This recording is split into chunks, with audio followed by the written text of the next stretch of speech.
Iran और Israel ने मुकम्मल जंगबंदी पर इत्तेफाक कर लिया। अमरीकी सदर डोनाल्ड ट्रंप का बड़ा दावा, कहा अगले 24 घंटों में 12 रोज़ा जंग मुकम्मल ख़त्म हो जाएगी। 12 घंटे बाद ईरान की जानिब से सीज़ फायर किया जाएगा। अगले 12 घंटों में इसराइल भी सीज़ फायर कर देगा।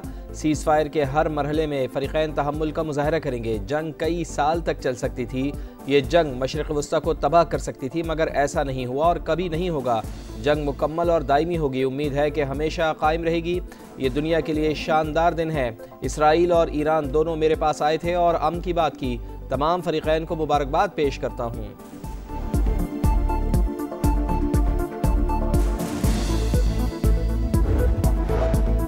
ईरान इसराइल जंगबंदी मुआहदा नहीं हुआ। ईरानी वज़ीर ख़ारिजा अब्बास अराग़ची ने अमरीकी सदर के जंगबंदी मुआहदे की तरदीद कर दी।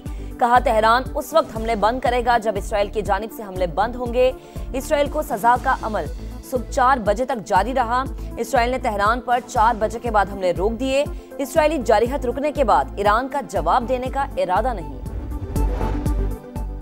इसराइल ने घुटने टेक दिए। अमरीकी सदर से ईरान को जंगबंदी पर रजामंद करने की अपील की। अमरीकी सदर और नायब सदर का अमीर कतर को फ़ोन। ईरान और इसराइल के दरमियान जंगबंदी में सालिसी का किरदार अदा करने की दरख्वास्त। तेहरान कतर की सालिसी में इसराइल के साथ अमरीकी तजवीज़ करदा जंगबंदी पर रजामंद। खबर रसां एजेंसी ने दावा किया कि कतरी वज़ीर आज़म ने फ़ोन करके ईरान की रजामंदी हासिल की।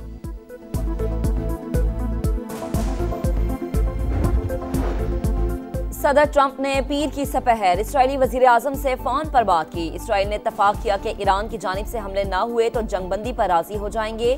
व्हाइट हाउस अहदेदार की तस्दीक। कहा सदर ट्रंप ने सीज़ फायर मुआहदे के लिए सालिसी की। अमरीकी नायब सदर जेडी वैंस, वज़ीर ख़ारिजा मार्को रूबियो और विटकॉफ ने ईरान से बराह रास्त और बिला वास्ता राबते किए।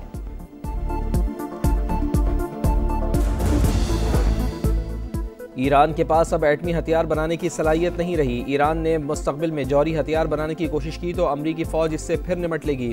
अमरीकी नायब सदर जेडी वैंस का अमरीकी टीवी को इंटरव्यू। कहा ईरान एटमी हथियार बनाने के करीब था। अमरीकी सदर ने किसी जानी नुकसान के बगैर ईरानी न्यूक्लियर प्रोग्राम ख़त्म कर दिया।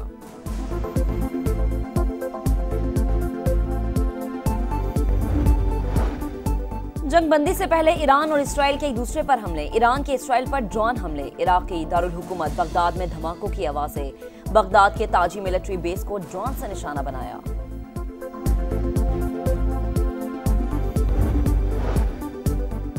ईरान का अमरीका के खिलाफ ऑपरेशन बशारतुल फतह। कतर में अमरीकी अहदाफ पर हमला। ईरान की जानिब से कतर में अमरीकी एयरबेस पर 14 मीज़ाइल दागे गए। कतरी हुकाम के मुताबिक एयर डिफेंस सिस्टम से अल अदीद एयरबेस पर मीज़ाइल हमला नाकाम बना दिया। रिहायशी इलाके में कुछ मलबा गिरा जो कि हटा दिया गया। कोई जानी नुकसान नहीं हुआ। ओहदेदार कतरी वजारत दाखिला की न्यूज़ ब्रीफिंग। कहा कतर में एयरबेस पर ईरानी हमले पर रद्दअमल देना एक खुद मुख्तार मसला है। ईरान और कतर के दरमियान गहरे ताल्लुकात हैं। कतर, बहरैन, कुवैत और यूएई में फ़्लाइट ऑपरेशन बहाल हो गया।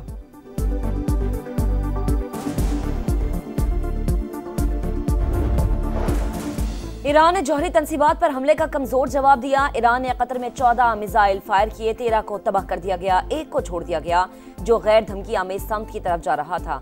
ईरान से मुतालबा करता हूं कि खित्ते में अमन की जानिब बढ़े। दुनिया को मुबारक हो, अमन का वक्त आ गया है। ईरान ने कतर के मिलिट्री बेस पर हमले की पेशगी इत्तला दी थी। पेशगी नोटिस पर ईरान का शुक्रिया। इससे जानी नुकसान को रोकना मुमकिन हुआ। अमीर कतर के खित्ते में अमन के लिए इक़दाम पर मशकूर हूँ।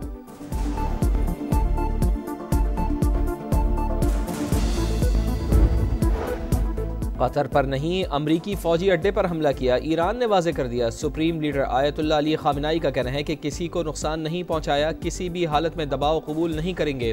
पासदारान इनकलाब के मुताबिक कतर में अल अदीद अमरीकी अड्डे पर फर्दो जौहरी तनसीब पर गिराए गए बमों की तादाद के बराबर मीज़ाइल दागे गए। दुश्मनों को खबरदार करते हैं, मारो और भाग जाओ का दौर ख़त्म हो चुका।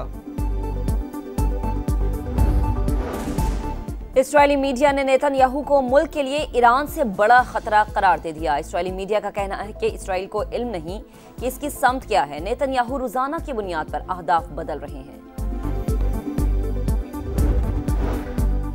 सऊदी अरब के कतर में अमरीकी अड्डे पर ईरान के हमले की मजम्मत। सऊदी वली अहद का कतरी अमीर शेख तमीम बिन हमद अल सानी से टेलीफोनिक रब्ता। कतर की मुकम्मल हिमायत का यादा। शहजादा मोहम्मद बिन सलमान ने कहा ईरान ने बिला जवाज़ कतर पर जारियत की। सऊदी अरब और बरतानिया के वज़राए ख़ारजा का टेलीफोनिक रब्ता। यूएई और बहरैन की भी कतर में अमरीकी अड्डे को निशाना बनाने की मजम्मत।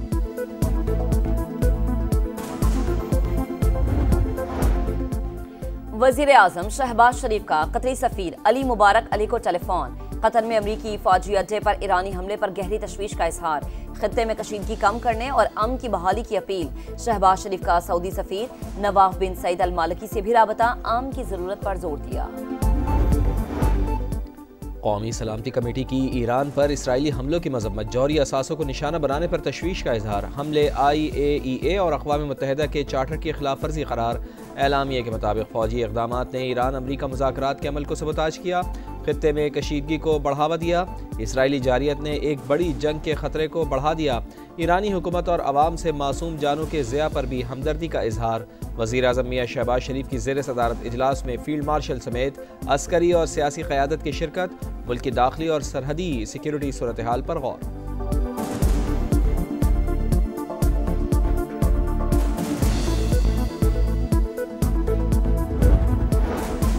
इसराइल ने फ़लस्तीन, लबनान और यमन पर हमले किए। अब ईरान की बारी आ गई। खामोश रहे तो कल हमारे लिए बोलने वाला भी कोई नहीं होगा। बिलावल भुट्टो ने खबरदार कर दिया। ईरान की जौहरी तंसीबात पर हमला आलमी कवानीन की खिलाफ वर्जी करार। कहा नेतन्याहू ने अमरीका को इराक जंग की तरह ईरान पर हमले के लिए भी वरगलाया। मोदी नेतन्याहू की सस्ती कॉपी करार। भारत सिंतास मुआहदा मान ले या जंग के लिए तैयार रहे। चेयरमैन पीपल्स पार्टी की दुश्मन को भी ललकार। मजीद कहा हमारे दरियाओं पर डैम बनाने की कोशिश की तो पाकिस्तान जंग करेगा। पाक फौज दुश्मन को एक और इबरतनाक शिकस्त देगी।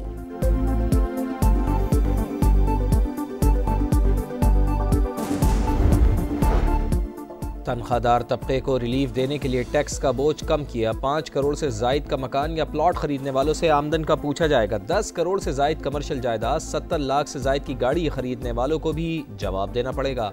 पेंशन इक़दामात के तहत ग्रेजुएटी पर कोई टैक्स नहीं लगाया गया। बजट में क्या तब्दीलियां हुई, वज़ीर ख़जाना ने बता दिया। कौमी असम्बली में बजट बहस समेटते हुए कहा सोलर पैनल्स की कीमतों में मामूली इजाफा होगा। इलेक्ट्रिक व्हीकल पॉलिसी पर मुशावरत जारी है। सनती पॉलिसी का ऐलान जल्द किया जाएगा। बिलावल भुट्टो जरदारी का वफाकी बजट को सपोर्ट करने का ऐलान। ज़रई एमरजेंसी नाफिज करने का मुतालबा।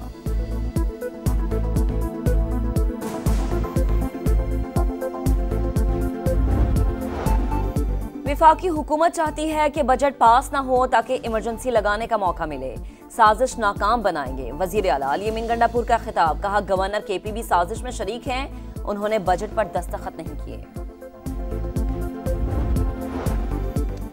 9 मई के जलाओ घेराव समेत 8 मुकदमात में बानी को रिहाई मिलेगी या नहीं, लाहौर हाईकोर्ट महफूज फैसला आज सुनाएगी। बानी के वकील सलमान सफदर की दौरान समात अदालत से जमानत बादस गिरफ्तारी मंजूर करने की इस्तदा। प्रोसिक्यूशन की मुखालिफत। गजा में इसराइली दरिंदगी ना थम सकी। खान यूनुस, रफा, नसीरात और अलमवासी में बमबारी। मजीद 21 फ़लस्तीनी शहीद। 24 घंटों में 40 शहादतें। तादाद 56,000 के करीब पहुंच गई। हमलों के बायस फ़लस्तीनियों को महफूज मकामात की तलाश। और पाकिस्तान ने एशियन वॉलीबॉल नेशंस कप के फाइनल में जगह बना ली। सेमीफाइनल में कतर को 3-0 से शिकस्त दी। इवेंट का फाइनल पाकिस्तान और बहरीन के दरमियान आज खेला जाएगा।